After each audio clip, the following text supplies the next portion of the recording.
गरुण के सिर पे सवार है करके कहवे लगे कि अरे गरुण उड़ो,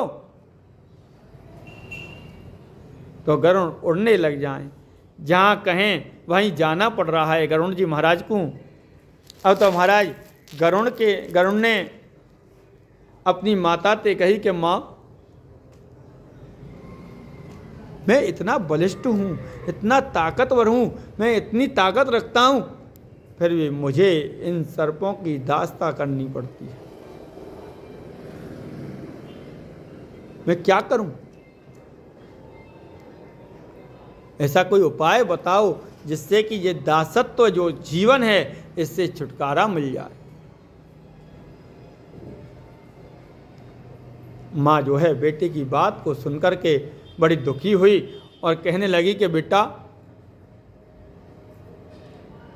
मिल तो सकता है, पर इसके लिए तुझे जो है स्वर्ग का अमृत लेकर के आना पड़ेगा।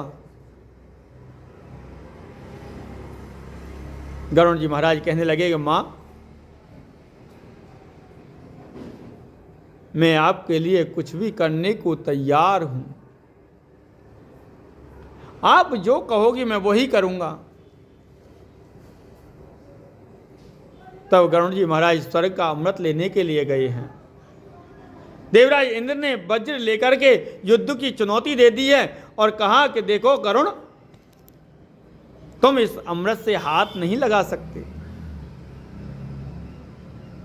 तुम इस अमृत से हाथ नहीं लगा सकते, इस कलश से हाथ नहीं लगा सकते।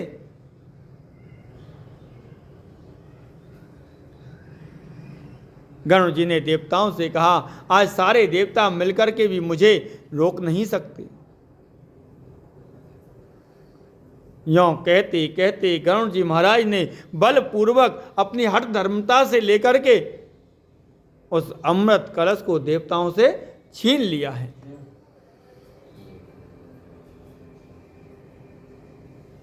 अब तुम्हारा जैसे ही उसको अमृत कलश को छीना तो इंद्र जो है वो घबराने लगे। इंद्र जो है घबराने लगा और घबराते हुए हाथ जोड़ करके कहने लगा, करे भाई,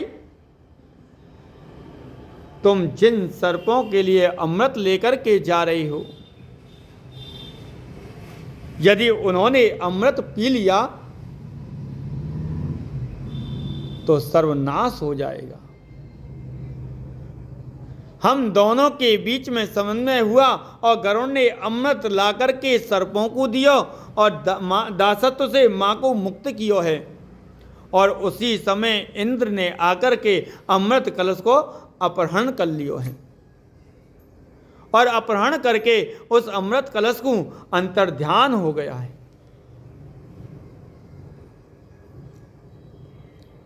तो कहने को मतलब यह है कि गरुण को जब आवश्यकता पड़ी तो देवता लड़ने लग गए, मरने मिटाने को तैयार हो गए और अंत में दिया भी नहीं। लेकिन आज इसके विरुद्ध आज परीक्षित को बिना बुलाए, बिना पुकारे, बगैर निमंत्रण दिए आज वो अमृत देने के लिए चले आए। आज सुखदेव जी महाराज को बड़ा आश्चर्य हो रहा है। आश्चर्य की तो बात है कि निमंत्रण दिया नहीं, बुलाया नहीं, कहा नहीं किसी से और तुम बगैर बुलाए लेकर के आ गए।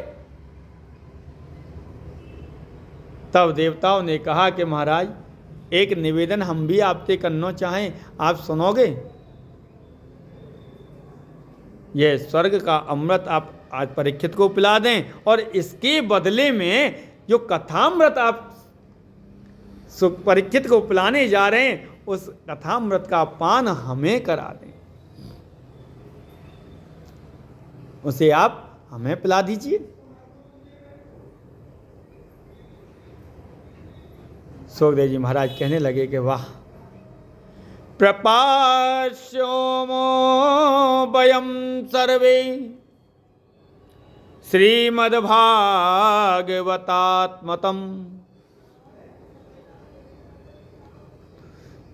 देवताओं ने जैसे ही ये प्रस्ताव रखो है, सुखदेव जी महाराज बड़ी जोर से हंसे हैं। आज हंस रहे हैं सुखदेव जी महाराज और बोले कि अरे ठगियाओ, अरे ठगियाओ, तुम्हारे आते ही में सब कछु समझ गयो कि कछु ना कछु तो गड़बड़ जरूर है रही है।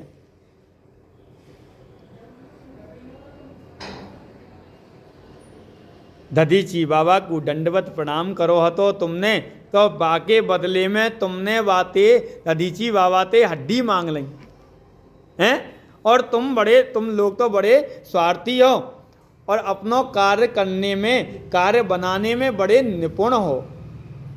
स्वकार्य कुशला परः, स्वकार्य कुशला परः। स्वार्थी व्यक्ति यदि तुम्हारे फायदे की बात सोचे, तुम्हारे फायदे की ज़्यादा बात करे तो सावधान हो जाना चाहिए, क्योंकि हमारे प्रति यह इतना उदार क्यों है, यह इतना उदार क्यों है।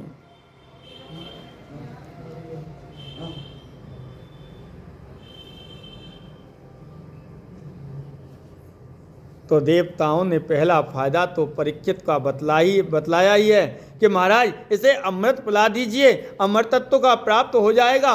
तो सुखदेव जी महाराज ने तो उसी समय सजग हो गए हैं,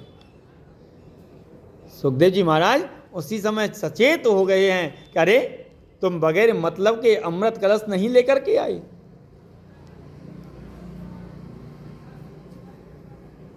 अमृत कोई साधारण वस्तु नहीं है, अमृत कोई साधारण वस्तु तो है नहीं। समुद्र मंथन से कियो गयो,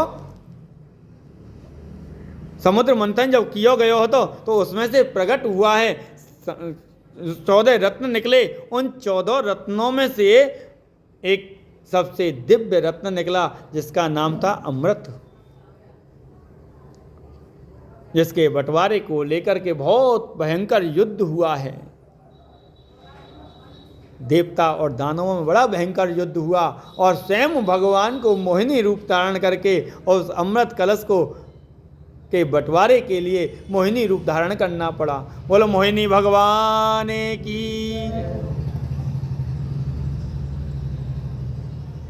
भयंकर देवासुर संग्राम हुआ है और ऐसा वह दुर्लभ अमृत आई देवता अपने आप ही बिना मांगे बगैर आह्वान के और प्रदान करने के लिए चले आए